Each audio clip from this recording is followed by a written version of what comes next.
Hello, everyone. Welcome to Music, the U.S. Immigration Hub. Hello, everyone. Welcome to the U.S. Immigration Hub. Before we get into today's update, it's important to understand the broader moment we are in. Immigration policy decisions coming out of Washington are moving quickly, and many of them are having direct effects on people who are already living and working in the United States.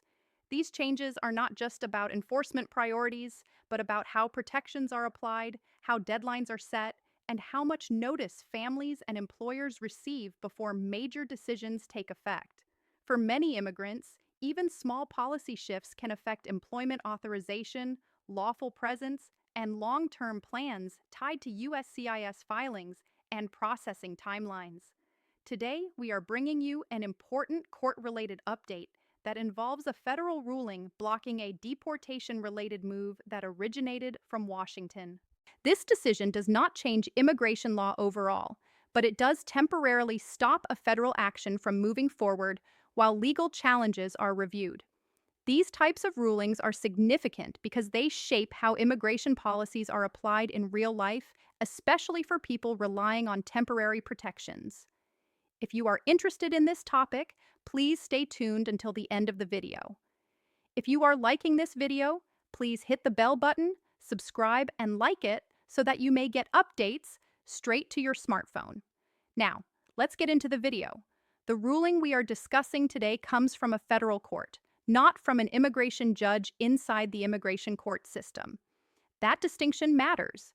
Immigration judges operate under the Department of Justice and handle individual removal cases.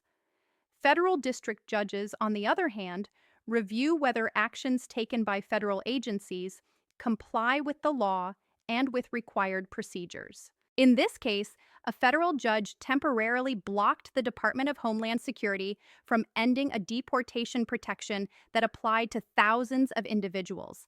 The protection at issue is temporary protected status, commonly known as TPS.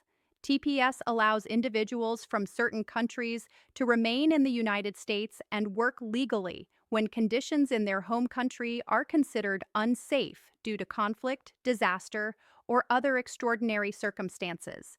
The specific action that was blocked involved the planned termination of TPS for nationals of Ethiopia.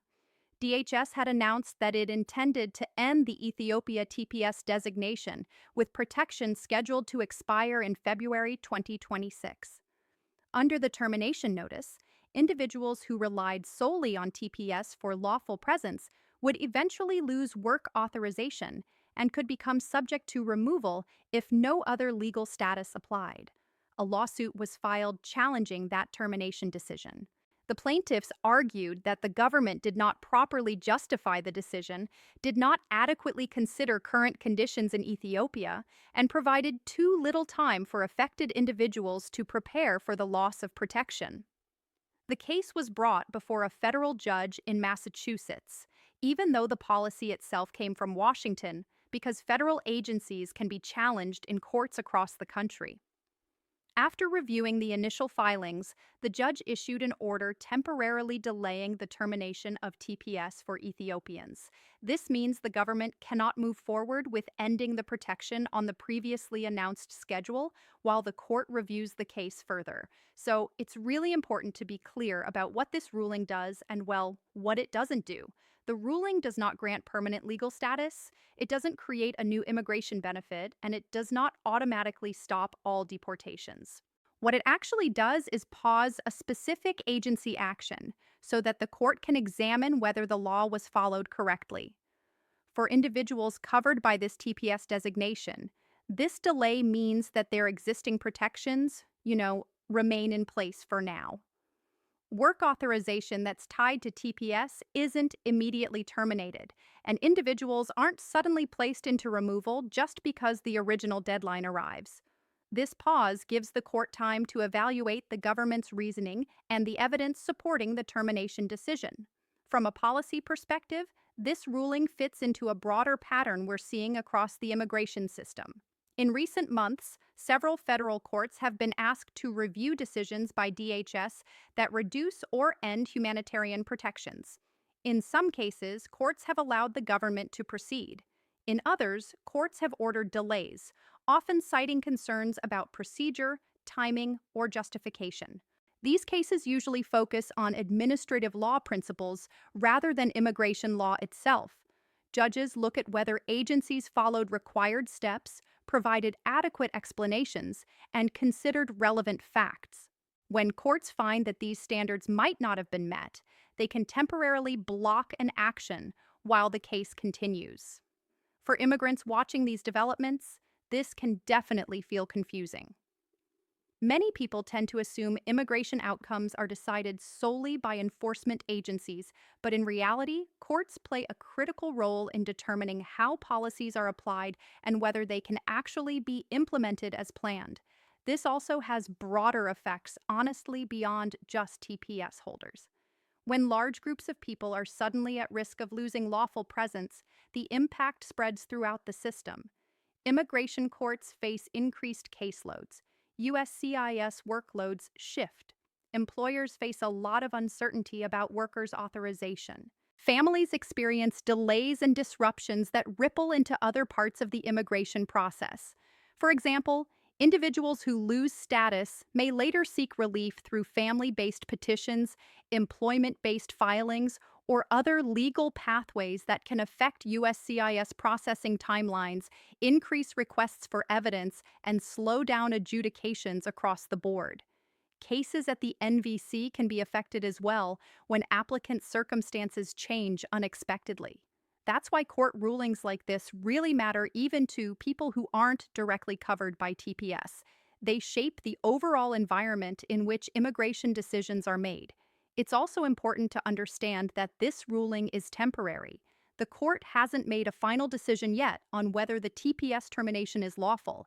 DHS may still present additional records and arguments to justify its action.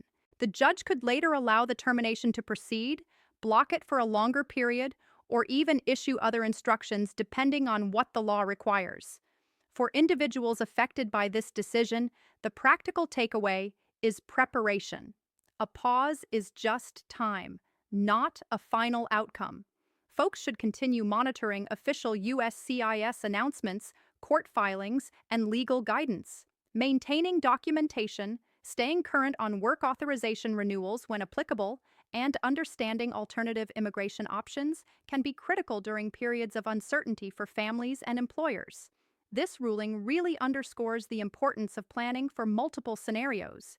Immigration policy changes can move quickly, but court review can slow implementation. Knowing where a case stands, what protections apply, and what deadlines matter can help reduce risk when policies shift. From Washington's perspective, this case highlights the tension between enforcement priorities and administrative requirements. Federal agencies have authority to make immigration decisions, but that authority must be exercised within legal boundaries. Courts serve as a check when those boundaries are questioned. As this case moves forward, key questions will include what evidence DHS provides to support its decision, how the court evaluates current conditions in Ethiopia, and whether the termination process complied with administrative law standards. The outcome will likely influence how future TPS decisions are handled and how much notice and justification are required. We will continue monitoring this case closely, along with other court challenges involving deportation protections, parole programs, and humanitarian relief.